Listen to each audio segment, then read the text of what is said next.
할렐루야. 하나님께 소망을 두는 삶, 하나님께 소망을 두는 삶, 이런 제목으로 함께 은혜를 나누겠습니다. 오늘 같이 읽은 말씀은 시편 130편입니다. 시편 130편 맨 앞에는 이런 문구가 적혀 있습니다. 성전에 올라가는 노래.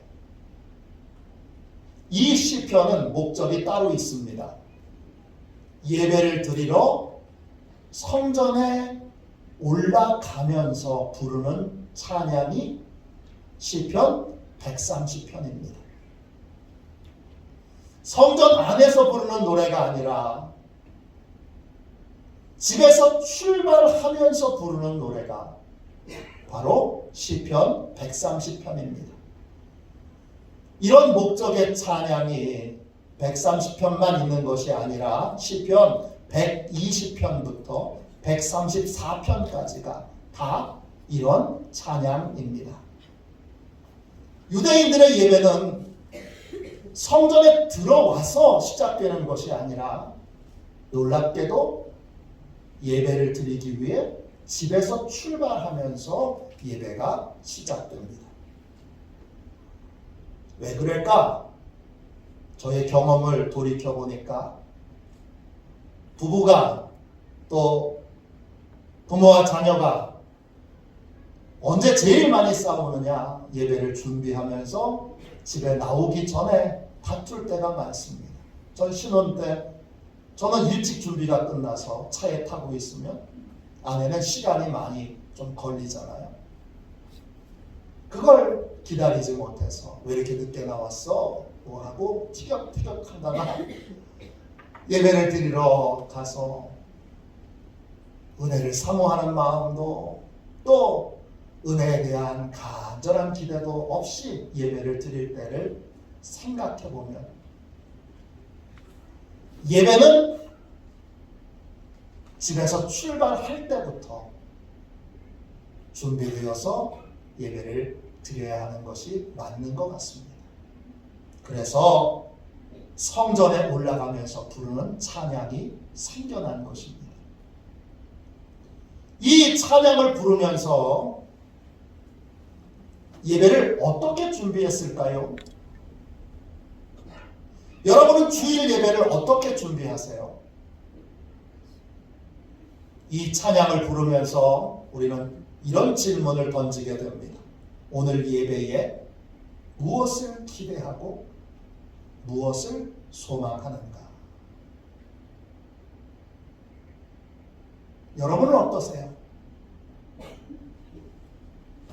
우리가 흔히 습관적인 예배를 드린다고 말하는데 그 습관적인 예배를 드린다는 것 기대와 소망이 전혀 없이 예배의 자리에 앉아 있는 겁니다. 목사인 저도 간혹 예배를 드리면서 깜짝 놀라는 순간이 있습니다. 어떤 순간이냐? 제가 하나님에 대한 기대와 소망이 전혀 없이 그냥 예배의 자리에 앉아 있습니다.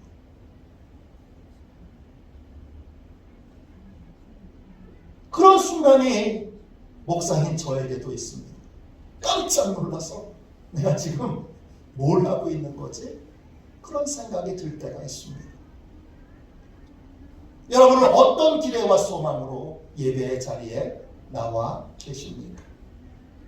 만일 아무런 소망과 아무런 기대가 없다면 그 예배는 믿음으로 드리는 예배는 아닙니다. 히브리서 11장 1절에 믿음을 이렇게 정의합니다. 믿음은 바라는 것들의 실상이요. 믿음은 바라는 것입니다. 바란다 이 말은 헬라 말로 엘피조입니다.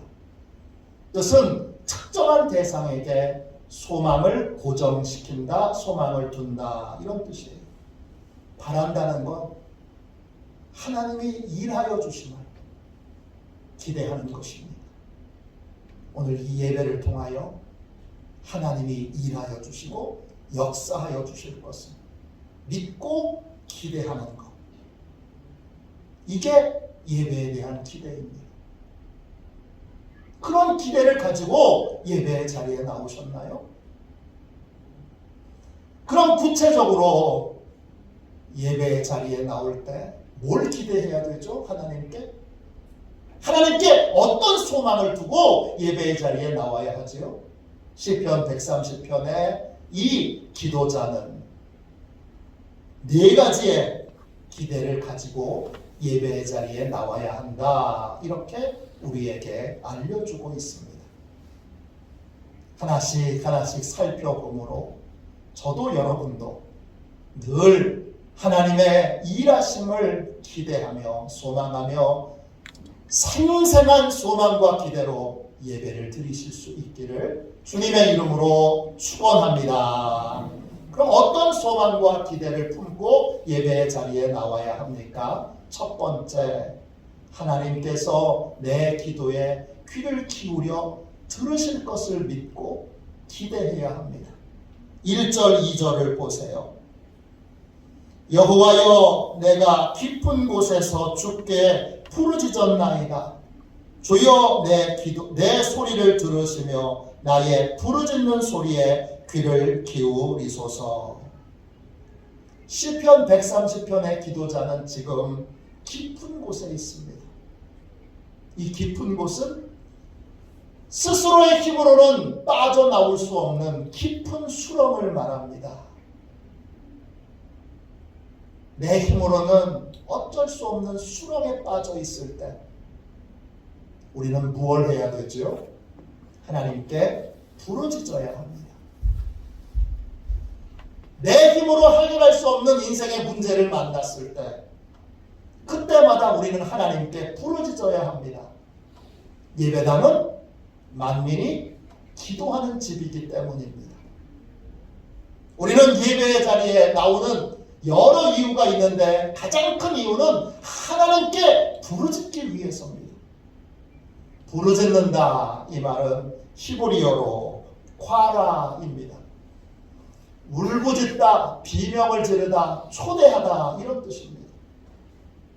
부르짖는 건 하나님께 간절히 도움을 호소하는 것이고 내 고통의 자리에 하나님이 찾아와 주시도록 그렇게 하나님을 초대하는 것입니다. 이렇게 부르짖으면 하나님 어떻게 하시죠? 귀를 기울이고 사랑으로 우리의 기도를 들으십니다.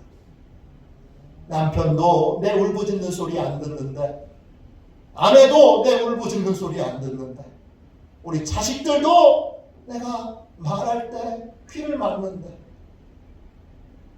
또 사람이 설령 듣는다 해도 그들이 내 문제를 해결해 줄 수 없는, 그들은 무능력하고 무기력한 사람들인데 전능하신 하나님이 내 문제를 해결해 주시고 내게 기적을 베풀어 주실 수 있는 하나님이 내 기도에, 내 울부짖음에, 내 통곡에 귀를 기울이고 듣고 계십니다. 들어주실 것이다. 기대하고 나오는 것, 그것이 바로 예배입니다. 두 번째, 어떤 소망을 품고 예배의 자리에 나와야 합니까?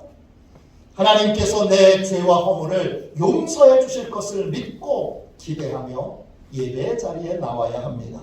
3절, 4절 보세요. 여호와여, 주께서 죄악을 지켜보실진대 주여 누가 서리이까? 그러나 사유하심이 주께 있음은 주를 경외하게 하심이니이다. 우리는 다 죄인이기에 하나님 앞에 당당하게 설 수 없습니다. 하나님 앞에 당당하게 서려면 죄사함을 받아야 합니다. 죄사함은 전적인 하나님의 주권 아래 이루어지는 일이고, 하나님은 십자가 그늘 아래에 있는 자만, 십자가의 보혈로 죄 씻음 받은 자만 용서해 주시기로 결정하셨습니다. 그러므로 우리는 예배의 자리에 나올 때마다 보혈의 피로, 십자가의 은혜로 내가 가지고 나온 내 죄를 주님이 용서해 주실 것을, 사하여 주실 것을. 그래서 이제 하나님 앞에 당당하게 하나님의 자녀로 설 수 있도록 은총 베풀어 주실 것을 기대해야 합니다. 세 번째, 어떤 소망을 품고 예배의 자리에 나와야 합니까? 하나님께서 나에게 꼭 필요한 말씀을 주실 것을 기대해야 합니다. 5절 6절 보세요. 나 곧 내 영혼은 여호와를 기다리며 나는 주의 말씀을 바라는도다. 파수꾼이 아침을 기다림보다 내 영혼이 주를 더 기다리나니 참으로 파수꾼이 아침을 기다림보다 더하도다. 예배의 자리에 나올 때마다 하나님께서 나한테 꼭 필요한 말씀을 주실 것을 우리는 기대하고 소망해야 합니다. 내가 고민하고 있는 일에 대하여 하나님이 말씀해 주실 것을, 내가 선택하고 결정해야 할 일에 대하여 하나님이 말씀해 주실 것을, 내가 조심해야 될 것에 대하여 하나님이 말씀해 주실 것을 기대하고 소망하며 예배의 자리에 나와야 합니다. 예배의 자리에 나온 모든 사람들은 보초를 서는 파수꾼이 사명을 기다리는 간절한 마음으로 하나님 오늘 나에게 말씀하여 주옵소서, 그렇게 사모하는 마음으로 하나님의 말씀을 들어야 합니다. 저는 고등학교 1학년 때 전방에 2박 3일 동안 견학을 간 적이 있습니다. 나중에 보니까 강원도 학생들만 그런 특혜를 누렸더라고요. 전방에 견학을 가서 철책선, 말로만 들었던 철책선에서 우리 군인 형님들과 함께 하룻밤을 꼬박 보초를 섰습니다. 형님들은 총을 들고 저는 그냥 서서 밤이 깊어지니까 여름에 갔는데, 여름 방학 기간 동안에 갔는데 12시만 넘어가니까 입이 덜덜덜덜덜덜 떨릴 정도로 춥더라고요.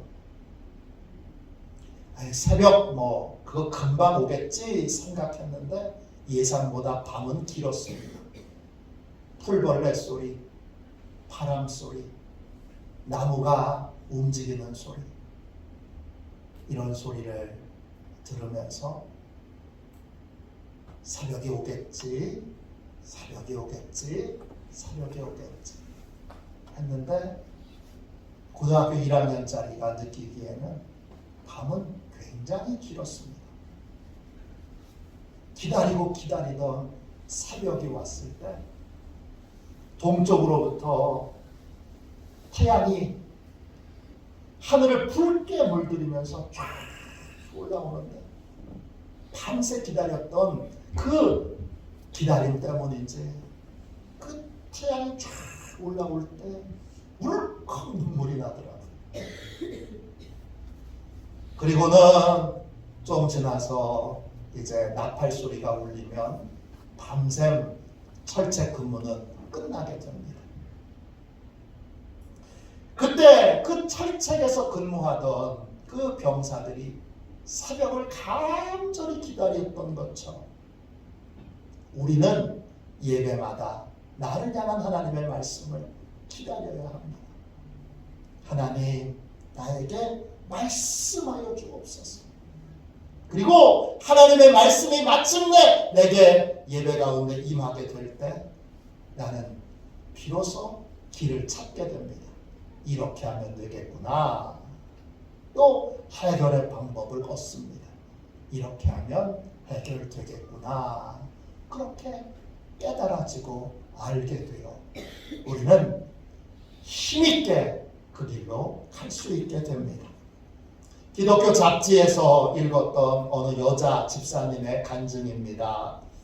이 여자 집사님은 믿지 않는 남자하고 연애해서 믿지 않는 집에 시집을 갔습니다.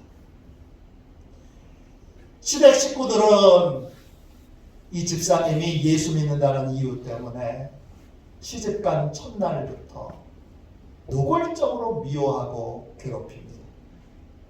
제일 클라이막스는 제사를 지낼 때 절을 안 하잖아요. 명절 때 절을 안 하잖아요. 그러니까 아주 지독한 핍박을 합니다. 이 집사님은 명절 증후군에 빠져서 명절에는 진짜 시댁에 가기가 죽기보다 싫습니다. 나중에는 명절이 다가오면 손이 덜덜덜덜덜 떨려요. 여보, 나 이번에 시댁에 안 가면 안 돼? 예수 믿는 사람들은 그렇게 말하면 그래 가지 마. 그렇게도 말하는데 예수 안 믿는 남자들은 또 제사가 중요하기에 여보 한 번만 봐줘 또 그럽니다. 도대체 이러지도 저러지도 못합니다. 이혼을 해야 되나?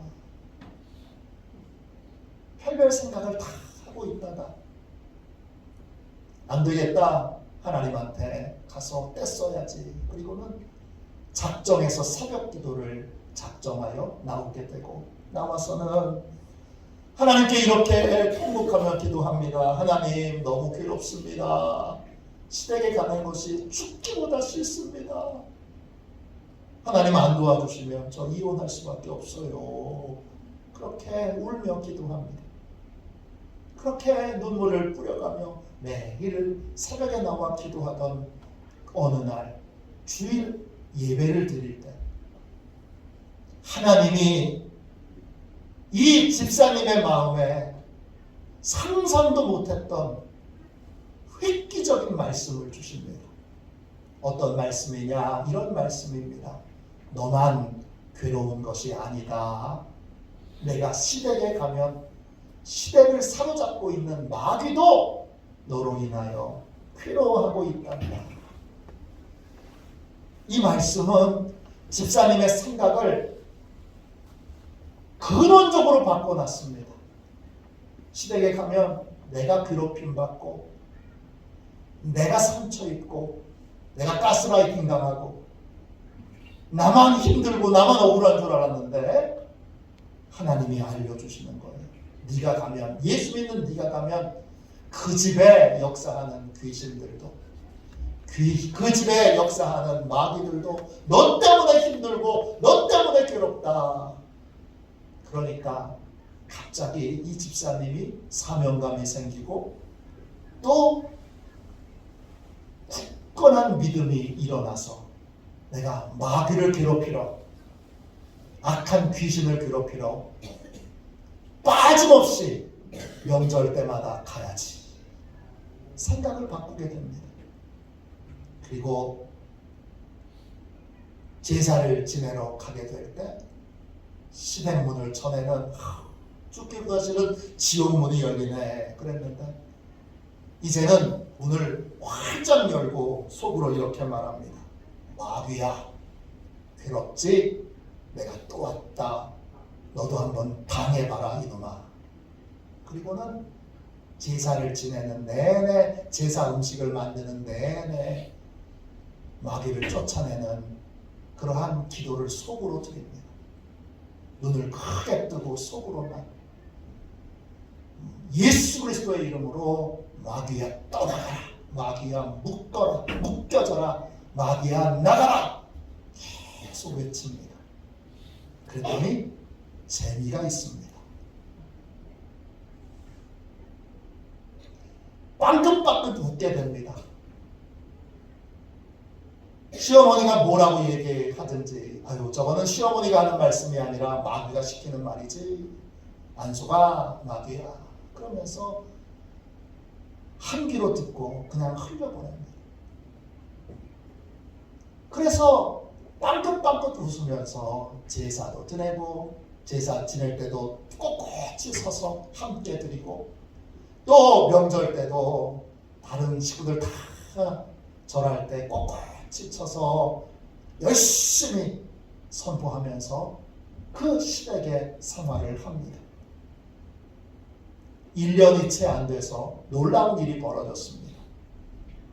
시어머니도 시누이도 그렇게 괴롭혔는데 다 예수 믿고 교회 다니게 됐습니다.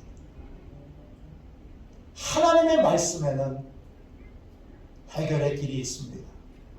그 말씀을 듣는 순간 그래 길이 생겼네. 그래 그렇게 하면 되겠네. 그렇게 깨달음이 옵니다. 그러므로 우리는 예배의 자리에 나올 때마다 나에게 주시는 하나님의 말씀을 간절히 사모하며 오늘 주께서 또 내게 꼭 필요한 말씀을 주시겠지 기대하는 마음으로 예배의 자리에 나와야 합니다. 마지막 네 번째로 어떤 소망을 품고 예배의 자리에 나와야 합니까? 마지막으로 하나님의 사랑을 뜨겁게 체험할 것을 기대해야 합니다. 7절 8절 보세요. 이스라엘아 여호와를 바랄지어다. 여호와께서는 인자하심과 풍성한 속량이 있음이라. 그가 이스라엘을 그의 모든 죄악에서 속량하시리로다. 우리는 예배의 자리에 나올 때마다 하나님의 사랑을 체험하게 될 것을 기대해야 합니다. 예배에는 하나님의 인자하심이 있습니다. 인자하심 히브리어로 차세드입니다. 하나님께서 우리를 불쌍히 여기셔서 우리를 향하여 사랑과 자비가 가득한 친절을 베풀어 주시는 것, 그게 바로 차세드입니다. 우리는 예배마다 하나님의 친절을 경험하게 됩니다. 하나님이 오늘 또 나에게 어떤 따뜻한 사랑이 담긴 친절을 베풀어 주실까? 놀라운 자비가 담긴 친절을 베풀어 주실까? 우리는 기대하며 예배의 자리에 나와야 합니다. 하나님을 만나기 전에 사람들은 하나님을 대부분 다 두려워하고 무서워합니다. 그런데 막상 예배 중에 하나님의 은혜를 체험하고 하나님을 만나게 되면 하나님은 우리의 예상과 기대와 전혀 다른 분이라는 걸 알게 됩니다.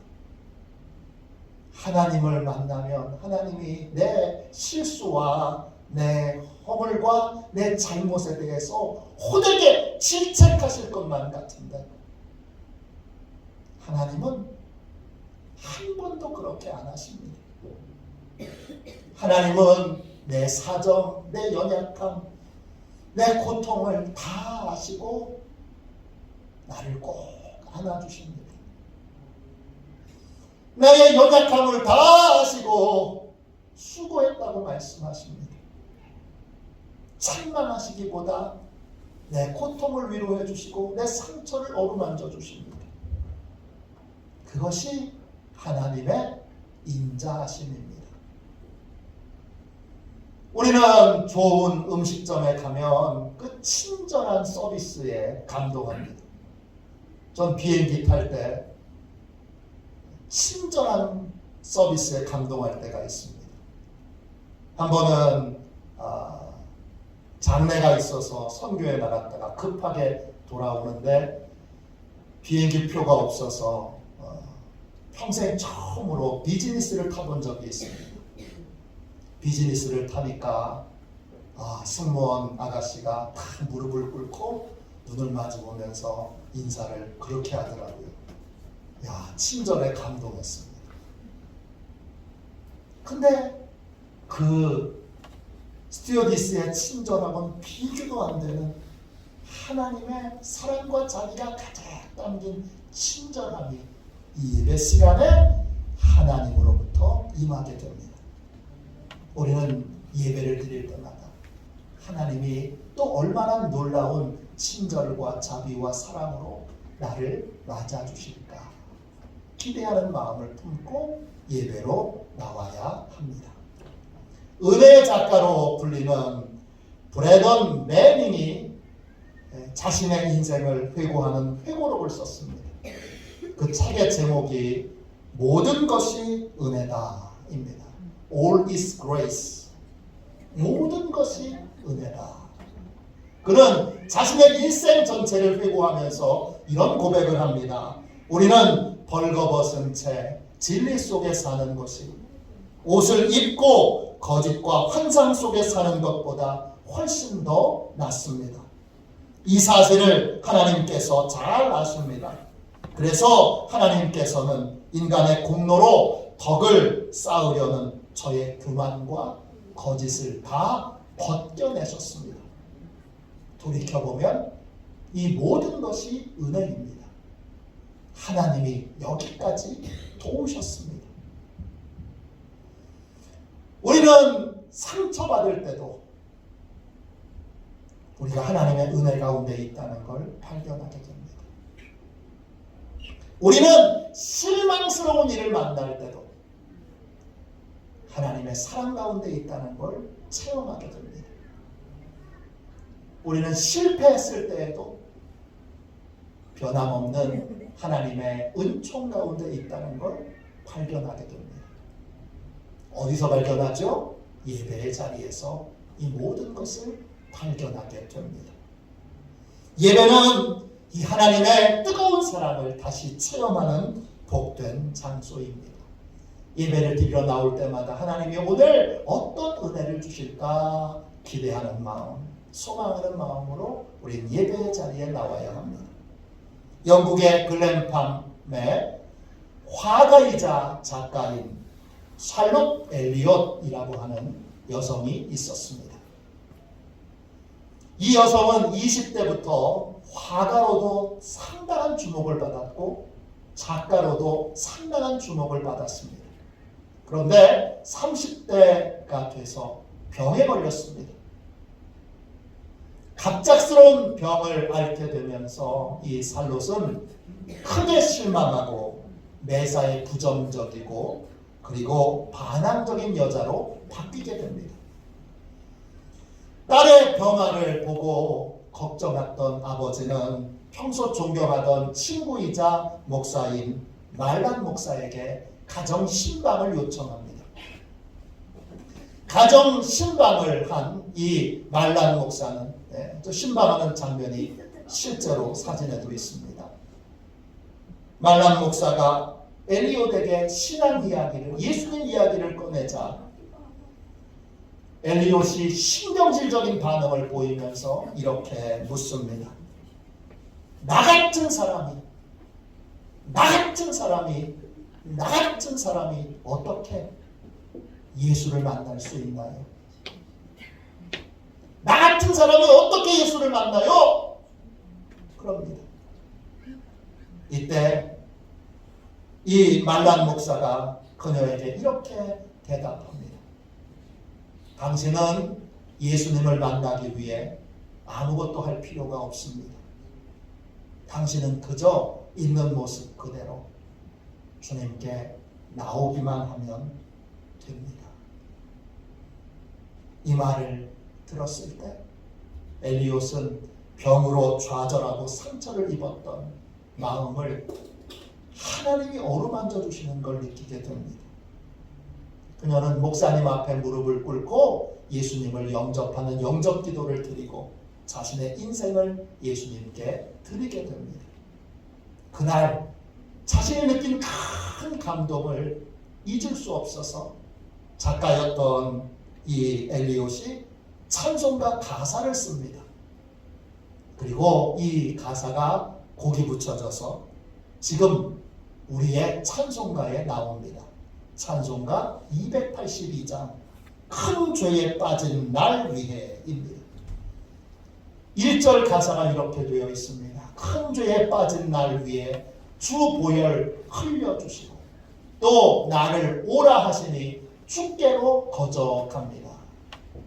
주께로 거저갑니다. 영어 가사로는 있는 모습 그대로 주께로 갑니다. 이렇게 되어 있습니다. 하나님의 사랑을 체험하기 위해 여러분이 준비할 것 아무것도 없습니다. 그냥 주님께 오시면 됩니다. 넘치는 사랑은 이미 충분히 준비되어 있습니다. 예배의 자리에 나와 그 사랑을 그냥 받으시면 됩니다. 우리는 분명한 소망과 기대로 예배의 자리에 나와야 합니다. 우리는 하나님께서 나의 부르짖음에 귀 기울여 들어주실 것이다. 또 내 회개를 받으시고 용서해 주실 것이다. 또 내게 꼭 필요한 말씀을 주실 것이다. 또 나에게 뜨거운 사랑을 베풀어 주실 것이다. 이것을 믿고 기대하며 예배의 자리에 나와야 합니다. 예배는 믿음으로 드리는 것이고 믿음은 바라는 것, 즉 소망하는 것입니다. 분명한 소망으로 예배의 자리에 나와 넘치는 은혜와 사랑을 체험하는 화도시온의 모든 가족들이 되시기를 주님의 이름으로 축원합니다.